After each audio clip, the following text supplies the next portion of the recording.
Hello everyone, good evening. मैं हूं आपका दोस्त आशीष गर्ग और जैसे मैंने आपको प्रॉमिस किया था कि मैं एक और बार आऊँगा आपको रीडिंग कॉम्प्रिहेंशन के कुछ इंपॉर्टेंट क्वेश्चंस और टिप्स की प्रैक्टिस कराने, क्योंकि हमें पता है हमारा एग्ज़ाम है कल। ठीक है, तो उसके लिए मैं आया हूँ आपके लिए और आज आपके साथ सॉल्व करूँगा कुछ पैसेज। अगर आपने इससे पहले वाली मेरी वीडियो देखी थी तो आपने उसमें डेफिनेटली देखा होगा कि मैंने आपको कुछ टिप्स और ट्रिक्स बताई थी और कुछ क्वेश्चन भी प्रैक्टिस करवाए थे फॉर रीडिंग कॉम्प्रिहेंशन, है ना। तो आज भी हम वही करने वाले हैं। उसमें कुछ मैं आपको चीज़ें रिपीट करवाऊँगा और कुछ बताऊँगा कि इन क्वेश्चंस को आप सॉल्व कैसे करें। कल आपका पेपर है, बिल्कुल भी एंग्शियस या एंजाइटी लेने की ज़रूरत नहीं है। मेरी तरफ से ऑल द वेरी बेस्ट। आप बिल्कुल ढंग से करके आओगे। आई एम श्योर आप लोगों ने हमारी पूरे वीक जो हमने आपके लिए क्लासेस और असिस्टेंस दी है for different parts of this particular paper, I am sure you will use all those techniques, whether it is literature, whether it is the writing section और the reading section, so that tomorrow when you go and appear for this exam you come out with flying colors. So that is what we are here for, and without much ado we will straight away go to the questions. जो tips और tricks मैंने आपको बताई थी कि अगर आपसे कोई क्वेश्चन पूछा जाता है तो अगर आप स्टेप बाय स्टेप उस पैसेज को पढ़ते हुए जाएंगे, you will understand that all the questions and answers are there in front of you. चाहे वो एक इन्फ्रेंशियल बेस्ड क्वेश्चन हो या सेंट्रल थीम हो या वोकैब का क्वेश्चन हो, कुछ भी चीज़ हो वो आपसे डेफिनेटली वहाँ पे पूछी जाएगी और आप आसानी से निकाल पाएंगे। तो जैसे मैंने आपको बताया था, लाइन बाय लाइन पढ़ते जाइए, ठीक है, उसको करते जाइए। 3 टेक्निक्स मैंने आपको बताई थी कि रीडिंग कॉम्प्रिहेंशन को करने की कौन सी 3 टेक्निक्स हो सकती हैं। पहली टेक्निक मैंने आपको बताई थी जिसमें आप पहले क्वेश्चंस पढ़ें फिर पैसेज। दूसरी बताई थी कि पहले पैसेज पढ़ें फिर क्वेश्चंस, और तीसरी बताई थी कि आप साथ साथ में दोनों चीज़ें कर सकते हैं। जब मैं स्टूडेंट था तो मैं हमेशा से पहले पैसेज पढ़ता था, पैसेज पढ़ने के बाद मैं क्वेश्चंस करता था। ये मेरी टेक्निक थी, ठीक है। तो अगर आपको लगे कि ये टेक्निक आपको करनी है तो आप कर लीजिए, लेकिन जब आप पैसेज को पढ़ें तो अपने दिमाग में कहीं ना कहीं ये चीज़ ज़रूर रखें कि इस पैसेज में यहाँ पर क्या क्वेश्चन बन सकता है, और वो क्वेश्चन जब बन जाए उसके बेस पे जब आप क्वेश्चंस पे जाएं तो आपको आंसर्स लिखने में और आइडेंटिफाई करने में ज़्यादा आसानी होगी, ठीक है। तो आज जब हम देखते हैं तो ये है हमारे पास पहला पैसेज, ठीक है। तो पहला पैसेज इसको समझने की कोशिश करते हैं कि ये पहला पैसेज में है क्या, है ना।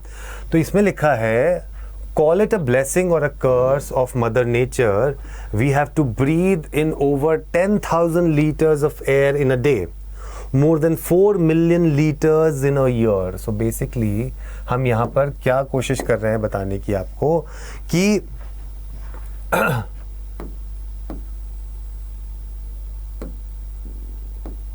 हम आपको बताने की कोशिश कर रहे हैं कि आप मानो या ना मानो, लेकिन आपको you have to breathe 10,000 litres and 4 million litres in a year. So यहाँ पर हम एक इम्पॉर्टेंट चीज़ जो आपको बताने की कोशिश कर रहे हैं, वो इम्पॉर्टेंट चीज़ क्या है, वो ये है कि इट इज़ अ ब्लेसिंग और अ कर्स, ये हमें नहीं पता, लेकिन हमें ऐसा करना पड़ता है। किस लिए? टू लिव, ठीक है। By making it essential for life, God has wished that we try to keep the air we breathe clean. So basically हम यहाँ पर अगर बात बोलें कि शायद हम एयर पोल्यूशन, शायद हम एयर को कौन गंदा करता है, पोल्यूटेंट्स, उनके बारे में बात कर रहे हैं। हैजार्डस टेक्निक्स, ठीक है ना, क्या क्या एयर पोल्यूशन से डेंजरस या बीमारियां हमें लग सकती हैं। अब आपने देखा सिर्फ 4 लाइनें पढ़ने से, स्टार्टिंग की 4 लाइनें पढ़ने से मैंने एटलीस्ट 3-4 क्वेश्चंस अपने दिमाग में बना लिए कि क्या क्या उससे पूछा जा सकता है। मुझसे पूछा जा सकता है कि ये एयर जो पोल्यूशन होता है वो किन की वजह से होता है, इन पोल्यूटेंट्स की वजह से जब एयर पोल्यूशन होता है तो आपको क्या क्या चीज़ें डिजीज़ेस लग सकती हैं, वो सब चीज़ें मैंने अभी आइडेंटिफाई कर ली पहले की 4-5 लाइनें पढ़कर। आगे चलते हैं।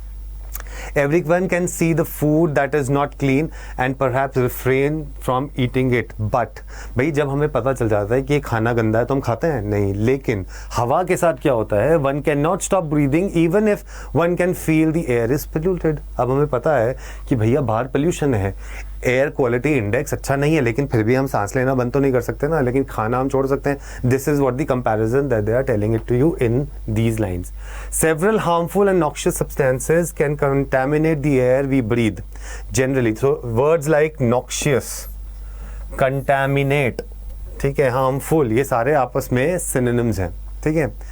Generally, much is said and written about outdoor air pollution, most of which is due to vehicular and industrial exhaust. So basically, vehicle से और industry pollutants से हम बोलते हैं कि बहुत सारा क्या होता है, air pollution होता है. आगे, given the fact that most of us spend over 90% of our time indoors, it is most important to recognize that the air we breathe at home or in offices can be polluted. It can be cause of ill health. देखिए, जो चीज़ मैं बोल रहा था आपको starting में, वो धीरे धीरे हो रही है.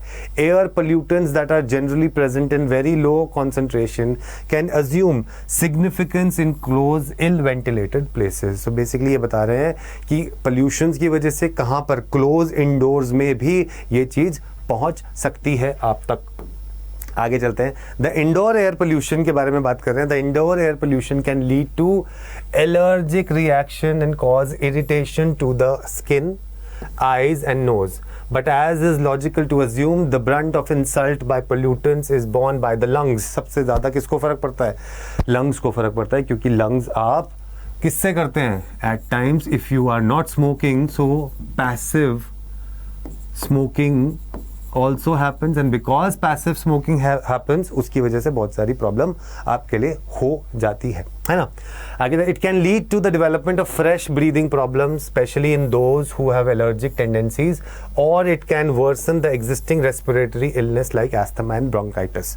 तो ये आपके जो already existing asthma है और bronchitis है, उसको क्या कर सकता है, और को enhance कर सकता है. आगे चलते हैं. There can be several sources of indoor air pollution. Tobacco smoke is one of the most important air pollutants in closed places. अब जैसे मैं बात कर रहा था already, passive smoking और environmental tobacco smoke. So basically ETS. अब जब आपको ये यहाँ दे रखा है, तो maybe there is one question based on ETS also in your questions, है ना. Pollution can lead to all harmful effects of tobacco smoking seen in the smokers in their non-smoking companions. ETS as a health hazard has been, अभी देखिए एक word है यहाँ पे, ये एक डिफिकल्ट वर्ड है, proven and is also getting social recognition now. One can occasionally see signs displaying the all-important message, your smoking is injurious to my health. So basically आप बोल रहे हो कि भैया स्मोकिंग तो तुम कर रहे हो, लेकिन इसका खामियाजा मुझे भी भुगतना पड़ सकता है. That is what we are referring to. In offices and homes, the children of smoking parents are among the worst affected persons. So because passive smoking की वजह से जिनके पेरेंट्स स्मोक करते हैं, उनके बच्चे भी प्रोन होते हैं काफ़ी सिवियर डिजीजेस के. ठीक है, चलिए आगे चलते हैं. Next, the exposure of young children to ETS और पैसिव स्मोकिंग, इसको ऐसे याद रख लो. ठीक है, leads to increased respiratory problems and hospital admissions as compared to non-exposed children. Several studies, including these done at the PGI, have shown an increased risk of lung cancer among women exposed to passive smoking. ETS also warns the existing lung diseases like asthma and bronchitis. It may be responsible for the development of asthma in children. ये हम बात already कर चुके हैं. So it's a repetition of thought. It is a repetition of thought. The next most important source of indoor air, so ये देखिए, पहला point उधर लिखा था, this is the next point that is being told to you. That means we are talking about pollution and indoor pollution के causes. The next most important source of indoor air pollution is the allergens. House dust, HDMs, mites, small होते हैं ना mites, मच्छर type के जो होते हैं घूमने वाले छोटे छोटे से होते हैं, माइट्स उनको बोलते हैं. आर वेरी स्मॉल इंसेक्ट्स होते हैं ये, not visible to the naked eye and are the commonest source of allergy in the house. They are ubiquitous. तो ये जो मतलब है, इसका मतलब होता है प्रेजेंट एवरीवेयर. प्रेजेंट एवरीवेयर उसको बोलते हैं उबिक्वियस. and thrive in a warm and moist atmosphere. They breed very fast and are very difficult to eradicate. Modern houses present ample breeding spaces for them in the form of carpets, curtains and mattresses and pillows. ठीक है. Exposure to HDM can be prevented by frequent washing of linen and by pillows in a non-permeable covers. Pets form an important part of life of some of us, but they can add plenty of allergens. आपने देखा होगा कि pets सबको रखना पसंद होता है, लेकिन पेट्स में कई बार इनके जो फर होते हैं उस फर में बहुत सारे ऐसे एलर्जेंस जो होते हैं वो आ जाते हैं और आपके लिए वो काफ़ी प्रॉब्लमेटिक हो सकते हैं. ठीक है. सो फाइन पार्टिकल्स फ्रॉम, जो मैंने बोला था आपको, fur can remain stuck. Alright. So upholstery किसको बोलते हैं? अपहोल्स्ट्री पता है क्या होता है? अपहोल्स्ट्री होता है जब वो जो सोफ़ा होता है ना, सोफ़ा के जो चेयर्स वगैरह होते हैं उसको पैडेड जो करके देते हैं उसको हम बोलते हैं, उसके ऊपर जो लगाते हैं ना covering on the chairs of the sofa और समथिंग, उसको हम बोलते हैं upholstery. And carpets for the long time even after the removal of animal and lead to the worsening of asthma. Dogs, however, are quite popular and can be as troublesome. Pets should be kept out of the bedrooms and washed frequently. To remove the fur particles, one has to use vacuum cleaners, as the ordinary broom and mop are not effective. Moles, fungi and several other microorganisms thrive in damp conditions and can lead to allergies as well as infections. ठीक है. Humidifiers in the air conditioning plants provide an ideal environment for certain types of bacteria and have, so basically these are all talking about the ill effects of pollutants and क्या problems आपको हो सकती हैं, that is that they are talking about. Formaldehyde can be released from adhesives, okay, that are used for fixing carpets, upholstery and also making plywood. So basically वो जो adhesive होता है ना, चिपकाने के जो काम आता है उसको adhesive बोलते हैं. So that is what we are referring to. उसके बाद the gases are very toxic in high concentration as may be encountered during industrial accidents, but even in very minimal amounts as they may be prevalent in homes and offices. They can cause irritation to the skin or the eyes, rashes, headache, dizziness, nausea. ये सब problems हैं जो आपको हो सकती हैं through pollution. Improving the ventilation is an important preventive measure besides trying to eliminate the source that may not be always feasible. Other indoor pollutants are toxic chemicals like cleansing agents, pesticides, solvents, inferior quality personal care products, especially aerosols, very old crumbling pipes, boilers, insulation or false roofing can also be important sources. So basically again हम हर जगह पे देख रहे हैं तो it is only about the hazardous things, dangerous चीज़ें due to pollutions and pollutants that we are talking about in the entire passage. तो अगर हम पूरे passage की बात करें तो पूरे passage में they are just talking about 2-3 things that air pollution होता किसकी वजह से है, indoor air pollution में किस तरीके से होता है, passive pollution में किस तरीके, तो ये कुछ common clue words हैं जो आपको definitely questions में देखने को मिल सकते हैं. ठीक है. अब हम चलते हैं आगे. तो ये कुछ वर्ड्स हैं, इंपॉर्टेंट वर्ड्स जो कि पैसेज में से ही हैं. वो कौन कौन से हैं? Refrain from.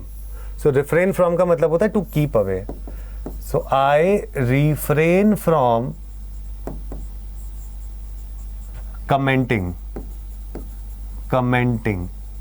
I refrain from commenting. Noxious होता है समथिंग दैट इज हार्मफुल और पॉइजनस. कंटामिनेट क्या होता है? What is contaminate? कंटामिनेट होता है टू मेक इम्प्योर, किसी चीज को गंदा कर देना, कंटामिनेट कर देना. पॉल्यूटेंट्स होता है सब्सटेंस दैट पॉल्यूट्स, तो वो चीजें जो पॉल्यूशन, ठीक है, बढ़ाती हैं उसको हम बोलते हैं pollutants. Unequivocally is clearly in a way that is total or expressed very clearly. So something that is expressed, something that is expressed clearly, उसको हम बोलते हैं unequivocally. Ubiquitous हमने बताया था आपको, it is called present everywhere. Thrive is to prosper. Upholstery is used for padding thick cloth used to cover chairs. Humidifiers is devices that are used to keep air moist in the room. Combustion is burning, adhesive is sticky, prevalent is something that is existing. So ये वो words थे जो आपको काम आ सकते हैं in understanding the text. ठीक है, तो ये वो वर्ड्स थे जो मुझे लगा थोड़े से डिफ़िकल्ट हैं और शायद आपको समझ में आने में डिफ़िकल्ट हो, लेकिन अगर आपको ये समझ में आ गए वर्ड्स तो द मीनिंग ऑफ द क्या बोलते हैं passage will become easier for you to understand. ठीक है, आगे चलते हैं. अब चलते हैं क्वेश्चंस की तरफ. So first is the almighty wants that human beings. So almighty क्या चाहता है? तो अगर हमने ढंग से पढ़ा था इसको, so almighty wants that everybody should try to breathe in clean air. ये चीज़ लिखी थी ना वहाँ पे स्टार्टिंग में कि भैया भगवान भी ये चाहता है कि हर कोई किसी को एक अच्छी हवा मिले टू ब्रीद. हर किसी को एक अच्छी हवा मिले टू ब्रीद. सेकेंड क्वेश्चन है द टॉक्सिक गैस कॉज. जो टॉक्सिक गैस हैं वो क्या कॉज करती हैं? ठीक है, तो बेसिकली हमारे यहाँ पर डिजीजेस पूछी गई होंगी मेरे ख्याल से. सो रैशेस, हेडेक एंड डिजीनेस ये डायरेक्टली पैसेज में लिखा था और मैंने इसको मार्क भी किया था for your understanding so that you are able to understand कि ये क्वेश्चन तो डेफिनेटली आपसे पूछा जा सकता है ना. Then air conditioning plants become the cause of what? So air conditioning plants become the cause of pneumonia, which is written in the passage again. Directly लिखा था जो आपको सिर्फ पढ़ के और आंसर मार्क करना था. Asbestos is a hazardous product because this is also a direct question. अगर आपने देखा हो मैंने इसको मार्क किया था. I marked this particular thing on the passage and it was there that cause cancer in humans. अगर आपने देखा हो ना जहाँ पर मैंने लिखा था कि ये कैंसर करता है, अगर हम वापस जाएं इसको और देखें तो हमने कहाँ ये देखिए मैंने मार्क भी किया था. Is a hazards product that can cause cancer in humans. It is directly mentioned here in the passage. ठीक है, इसी तरीके से headache, dizziness and nausea is also mentioned इसी में उस पे कि ये क्या कर सकता है. तो आप देखिए what ever I marked right from the beginning till the end, जो जो चीज़ें मैं मार्क कर रहा हूँ या कर रहा था उसके बेस पे आंसर्स काफ़ी सारे हमने कर दिए हैं. यहाँ पे देखिए there are so many answers that we have done based on this. 4 answers were from those 2 paragraphs. Next ma'am, what is essential for our life? How? तो ये तो सिंपल सा क्वेश्चन है भाई. Air is essential for our life. अभी बताया था ना कि 10,000 लीटर्स हम लोग ब्रीथ करते हैं और पूरे साल में कितना ज़्यादा करते हैं. So that's why it is essential for us. तो भैया बिना हवा के तो मर जाएंगे, है ना. Why should we pay attention to the quality of air we breathe indoor? Because most of us spend 90% of the time indoors in homes or offices. भाई जो भी लोग काम करते हैं या तो वो घर पे रहते हैं जैसे हाउसवाइफ्स हो गए, या जो बाहर काम करने जाते हैं वो ऑफिसेज में रहते हैं. जब वो ऑफिसेज में रहते हैं तो देयरफॉर अंदर की हवा सही रहनी चाहिए या नहीं रहनी चाहिए. That is what we are referring to, है ना. So breathe indoors may also be polluted and cause ill health. Name 8 important sources of indoor air pollution. भाई sources पूछी हैं, all the sources were mentioned in the passage, yes or no, है ना. तो हमने देखा tobacco smoke, animal dust, air conditioners, bacteria, house mites, cooking, asbestos, toxic chemicals, ये सारे के सारे are those causes that causes air pollution. What do you understand by ETS? देखो मैंने आपको जैसे ही बताया था कि अगर आपको एक एक्रोनिम ऐसा दिया है जिसका फुल फॉर्म भी लिखी है और ब्रैकेट में भी लिखा है तो हो सकता है कि क्वेश्चन उसके ऊपर आपसे पूछा जाए. और वही बात हुई है. देखिए क्वेश्चन आपके सामने है. What do you understand by ETS? How is it harmful? Give 2 instances. तो बेसिकली यहाँ पर पैसिव स्मोकिंग के बारे में हम लोग बात कर रहे थे या पैसिव चीज़ के बारे में. So ETS stands for environmental tobacco smoke और पैसिव स्मोकिंग, उसी के बारे में बात कर रहे हैं. And that is what we are referring to. It causes all harms of tobacco smoking. तो अगर आप स्मोक नहीं भी कर रहे हैं लेकिन आपके पास में खड़े होकर कोई स्मोक कर रहा है so you will be harmed equally the way the person is. So that is there. How can the risk of allergies be minimized? We must first identify the allergen and then prevent exposure to them. So पहले तो ये पता होना चाहिए कि आपको allergy हुई किस चीज़ से है। जैसे ही आपको ये पता चल जाए कि भैया मुझे एलर्जी इस चीज़ से हुई है, तो आप उससे अपने आप को बचा के रखें। तो अगर आप एक चीज़ नोटिस कर रहे हो कि ये जितने भी क्वेश्चंस हैं, अगर आपने पैसेज को ढंग से पढ़ लिया है, तो अपने तरफ से आंसर लिखना अपनी लैंग्वेज में भी कोई डिफ़िकल्ट काम नहीं है, है ना? तो भी डिफ़िकल्ट काम नहीं है।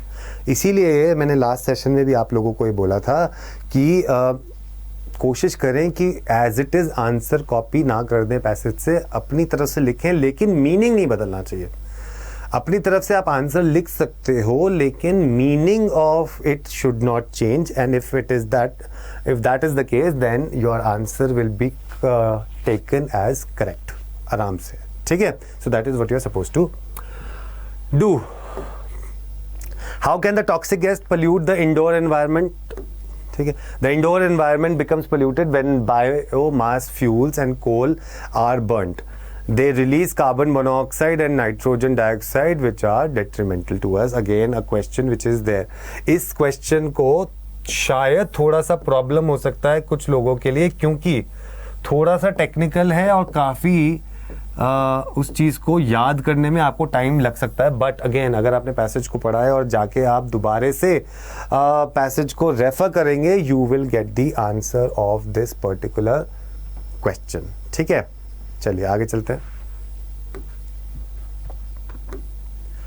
Find the words in the passage that are similar in making. So making impure, मैंने आपको बताया था मेकिंग इम्प्योर क्या चीज़ करती है? कंटैमिनेट। सो हो सकता है शायद यही आंसर हो, मैंने लिख दिया है लेकिन अभी। Clearly and अनमिस्टेकिंगली। सो पहले का देखिए, कंटैमिनेट बिल्कुल सही जवाब है मेरा, और दूसरा है क्लियरली एंड अनमिस्टेकिंगली, मतलब something that is clearly stated, clearly stated. और इसका मतलब मैंने आपको क्या बताया था? अनइक्विवोकली, ठीक है? So that is clearly stated. So ये दोनों वर्ड्स है जिनका मीनिंग मैंने आपको बताया था कि हो सकता है कि क्वेश्चन में पूछा जाए आपसे, क्योंकि ये इंपॉर्टेंट वर्ड्स लग रहे थे पढ़ने पे। तो ये था आपका पहला पैसेज, ठीक है? आपने पहले पैसेज को देखा कि मैंने क्या किया, मैंने पढ़ा, मैंने पढ़ने के बाद उसमें से आइडेंटिफाई करने की कोशिश करी कि कौन सी चीज़ ऐसी हैं जो इम्पॉर्टेंट हो सकती है ना? क्या इन्फॉर्मेशन है जो थोड़ी सी इम्पॉर्टेंट हो सकती है, और वो इन्फॉर्मेशन के बेस पे ही मैंने आपके क्वेश्चन ऑलरेडी अपने दिमाग में सेट कर लिए कि ये क्वेश्चंस पूछे जा सकते हैं, है ना? Once that happens, when you go to the question, it becomes easier for you to identify कि हाँ भाई मैंने ये सोचा था, इसका आंसर वहाँ मिलेगा क्योंकि मैंने ये चीज़ वहाँ पढ़ी थी। This is how you have to tackle your reading comprehension tomorrow in your paper, ठीक है? अब चलते हैं हम आगे। Next is this, which is extraction and purification of drinking water, ठीक है? So basically अब आपसे नाम से ही पता चल रहा है कि भैया एक्सट्रैक्शन की पानी आता कहाँ से है, पहली चीज़। दूसरी चीज़, उसको हम प्यूरिफाई कैसे कर सकते हैं। तो बेसिकली पहली चीज़ जो इसमें से हमसे पूछी जा सकती है कि एक्सट्रैक्शन और प्यूरिफाई करने के तरीके क्या होते हैं। दूसरा हमसे पूछा जा सकता है कि प्यूरिफाइड वाटर क्या होता है ना? प्यूरिफिकेशन होता कैसे है और इसकी ज़रूरत क्या है। ये कुछ 3-4 क्वेश्चंस हैं जो कोई भी आपसे पूछेगा ना, अगर ये टॉपिक मैं आपसे डिस्कस कर रहा हूँ, है ना, कि भैया ये एक तो गंदा होता क्यों है, कहाँ से मिलता है, प्यूरिफाई क्या होता है, प्यूरिफाइड वाटर क्या होता है, और किस तरीके से, कौन सी टेक्निक से हम इसको प्यूरिफाई कर सकते हैं। तो यही था, लोग पढ़ते हैं इसको। Some consumers choose to purchase bottled drinking water rather than relying on city tap water supplies. Bottled water is typically extracted. कहाँ से extract होता है ये देखो? From, कहाँ से extract होता है? From underground sources. So पहली चीज़ तो हमारे को यही याद रखनी है that it is extracted from underground sources. If water exists underground but has no natural exit points, bottling companies may construct a water table by drilling down to extract water from an unconfined aquifer. तो ये भी एक चीज़ है कि कहाँ से आता है। This is done when the Earth's natural water level, known as water table, is much lower than the Earth's surface. In some cases, as with a valley or gully on a mountain, the level of water table may be higher than the Earth's surface, and a natural spring can emerge. So basically, कैसे natural spring emerge होता है उसका information यहाँ given है। Bottling companies are permitted to extract this water from a hole drilled into underground spring, but the composition of water must be identical to that of naturally surfacing variety nearby. Artisan water, अब ये सब में starting में लिखा है, तो may be this is important and a question may be on this, is drawn from a confined aquifer, a deep underground cavity of porous rock that holds water and bears pressure from confining layer. So this is important information lag rahi hai because it is about artisan water. This water can be accessed if company drills a vertical channel down into confined aquifer. Due to the pressurized nature of this aquifer, water will often rise from within it and form a flowing artisan well, which appears as an explosive fountain at the Earth's surface. However, this only occurs when the surface is lower than the natural water table. If the surface is not lower than the natural water table, it is still possible to draw artisan water by using an extraction pump. Some bottled water is advertised, ये देखो जो मैं बोल रहा था वो चीज़ यहाँ पर है ही, is advertised as purified. So basically ये पक्का एक क्वेश्चन होगा इसके ऊपर कि प्योरीफाइड वाटर क्या होता है. So a common filtering procedure known as reverse osmosis involves water being pressed through microscopic membranes that prevent larger contaminants from passing through. The microscopic size of these holes is such that they can even obstruct का मतलब तो रोक देते हैं इन germs को, but they are most effective against undesirable materials such as salt, nitrates, lime scale. So basically ये जो reverse osmosis होती है उसकी टेक्निक बताई गई है कि इसमें हम करते कैसे हैं. ठीक है. वन डिसएडवांटेज, तो हो सकता है एक क्वेश्चन इस पे भी हो. One disadvantage of reverse osmosis is a lot of unusual water is generated as a by product. आपने देखा होगा ना आपके घर में जो आरओ लगा होता है तो उसमें एक पानी निकलता रहता है, तो कितना ज़्यादा वो थोड़ा पानी वेस्टेज भी ज़्यादा हो जाती है, उसका लिखा है यहाँ पे ये. For treating pathogens, an impressive newer option of ultraviolet light, powerful UV light has natural antibacterial qualities is used. So basically pathogens को हटाने के लिए क्या चीज़ है? This is the part that it talks about that. Next one, the overall effects of UV light treatments are variable, however, which leaves many municipal water treatment processes relying on chlorination. So basically municipal water जो treat करता है वो करता है through chlorination. What is it? It is powerful and compressive antimicrobial effect. Notwithstanding chlorination is also extremely inexpensive. तो basically आपसे ये question भी बनता है यहाँ पे कि लोग क्लोरोनेशन, ठीक है, क्लोरीनेशन क्यों यूज करते हैं. सो पीपल ये जो है ये क्लोरीनेशन क्यों यूज करते हैं, और क्लोरीनेशन का यूज करने का जो रीजन है वो रीजन आपको यहाँ दिया हुआ है. एक तो ये दिख रहा है इनएक्सपेंसिव, दूसरा it is powerful and comprehensive. ठीक है, तो ये दो चीज़ें आपको यहाँ पे दी गई. उसके बाद है many members of the public remain suspicious of water that is been treated with such a harsh chemical. Its ease of use and affordability has meant the chlorine often plays an important role in making tainted water supplies. So basically सारी चीज़ें में आपको यही बताया गया है. ठीक है, अब देखते हैं इसमें जितनी हमने चीज़ें बात करी हैं क्या क्या वो क्वेश्चंस उसके ऊपर थे या नहीं थे. तो यही टेक्निक लगाओ आपने जो हमने पहले लगाई थी. देखते हैं वो questions. On the basis of your understanding of the passage, answer any 5. So under what condition does the natural spring emerge? तो ये मैंने आपको बताया था सेकेंड पैराग्राफ में से. What is confined aquifer? वहीं से ही है. What forms? Third paragraph. Explain the term purified. देखो मैंने कहा था वो क्वेश्चन है यहाँ पे. How are pathogens treated? पूरा का पूरा पैराग्राफ है उसके ऊपर. Why is municipal water treated by chlorination? ये तो लास्ट पैराग्राफ है. सारे के सारे क्वेश्चन जो हमने एंटिसिपेट किए थे आफ्टर रीडिंग द पैसेज, वो क्वेश्चंस वहाँ पे हम पा गए. जब वो क्वेश्चन आपके सामने आ गए जो आपने सोचा था, अब आपको just you have to go back and see and fetch answers from there. Again I am saying do not copy paste the answer, try to write them in your own language so that, but don't change the meaning of it. ठीक है. So हमने देखा पहला question हमारे पास था ये. ठीक है, पहला क्वेश्चन था ये जिसका आंसर हमने लिखा यहाँ पे. A natural spring occurs when a valley or gully of mountains, the level of the water table may be higher. So that is directly from the passage जो हमने लिखा था.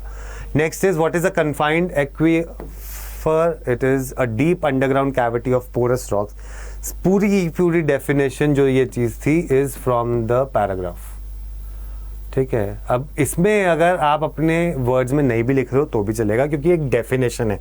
अब आप डेफिनेशन को तो चेंज नहीं कर सकते ना, तो यहाँ पर इस टाइप ऑफ क्वेश्चन में you can fetch the answer from the passage and just write it. Next, what forms a flowing artesian well, ठीक है। So due to pressurized nature of this occupier, water will often rise from within and form a flowing artesian well. Next question आपसे पूछा गया, explain the term purified. Purified क्या होता है? Water is subjected to variety of cleansing processes. उसकी वजह से ये water को purified बोलते हैं.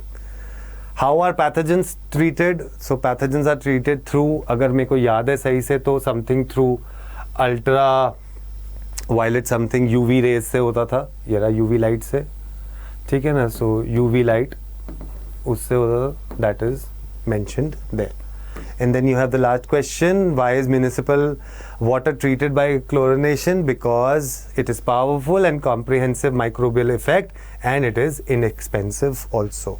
सो basically what I am trying to tell you here is, ठीक है, जो टेक्निक्स आपको मैंने बताई हैं as far as reading comprehension is concerned, उसमें सबसे बड़ी टेक्निक ये है कि पढ़ते वक्त ही अपने क्वेश्चन में उल्टा चलो कि इस पैसेज पे क्या क्वेश्चन बन सकते हैं।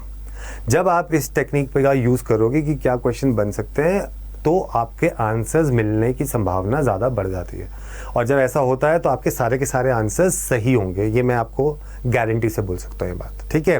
तो इसीलिए जो यहाँ लिखा हुआ है, जो पढ़ाया वही एग्जाम में आया, ऐसा ही होगा कि जिस तरीके से हम जो टेक्निक आपको बता रहे हैं वो टेक्निक अगर आप यूज़ करते हो तो डेफिनेटली आपका जो एग्ज़ाम है वो अच्छा जाएगा। और कल आप खुद ही बताओगे कि यस, हमने ये टेक्निक यूज़ करी थी और हमारा रीडिंग का सेक्शन तो बहुत अच्छा चला गया। This is what is the objective, ठीक है। सो आप क्या कर सकते हो, आप you have the career objective.